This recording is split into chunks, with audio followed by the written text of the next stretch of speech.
सत्संग मोक्ष की दारा, कोई समझ राम का प्यार।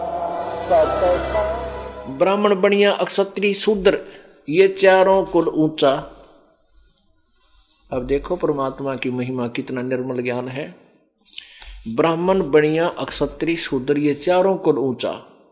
इनमें शूद्र को नीच नहीं कहा प्रभु ने, क्योंकि ये तो केवल एक कर्म है। आप अपना कर्म जो हमारे जो कर्म विभाजित किए गए हैं उन कर्मों के आधार पर उसमें कोई छोटा बड़ा नहीं होता।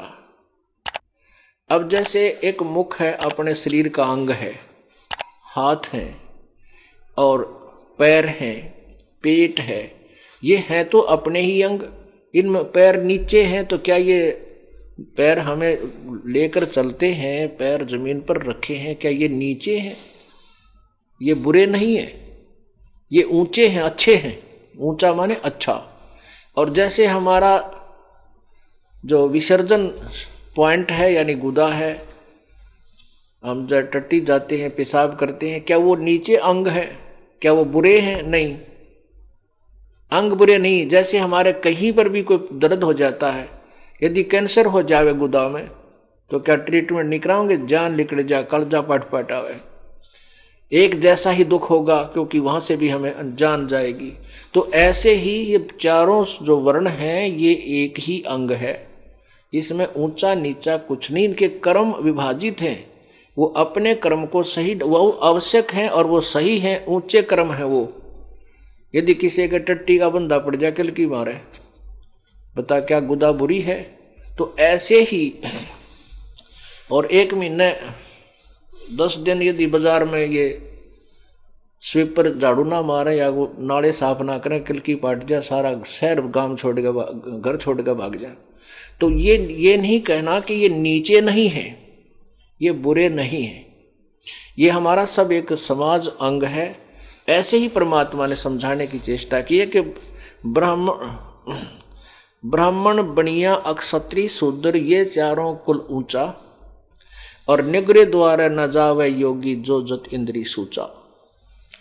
जो निग्रह इन चारों कुलों में यदि कोई गुरु विहीन है, जिसका सदगुरु नहीं है और वो भगवान भक्ति नहीं करता है, इनके द्वार पर मंगन भी ना जाइए, चाहे वह कितने ऊंचे हैं, कितने अच्छे हैं।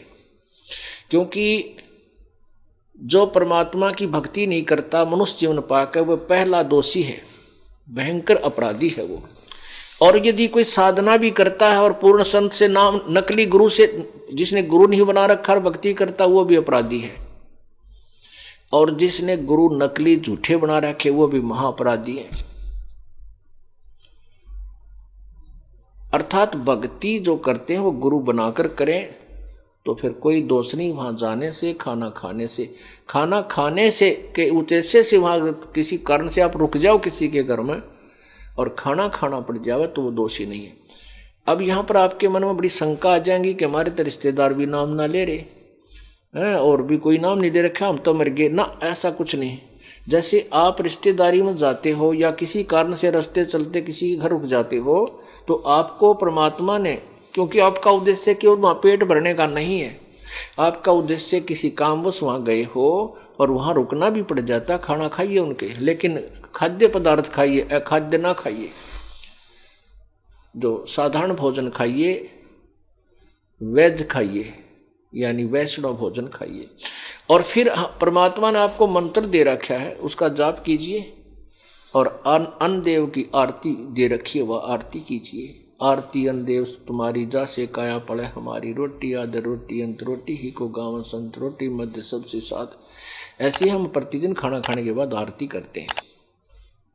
तो उससे क्या होगा कि आपका तो दोष नहीं, और आपके द्वारा वहां खाना खाने से उसको लाभ मिलेगा, क्योंकि एक संत को भोजन करा दिया। और जो नाम नहीं ले रखा, जिनके पास उपदेश है ही नहीं, वो नकली संत बनकर जगह जगह खाते फिरते हैं, कहते हैं वो तो टट्टू बनेंगे, उनके फिर अगले जन्म में देना होगा। ऐसे इस तत्व ज्ञान के आधार से आपने अपने भक्ति मार्ग को बचा के रखना है और अपनी क्रिया को भी सुचारू बनाना है।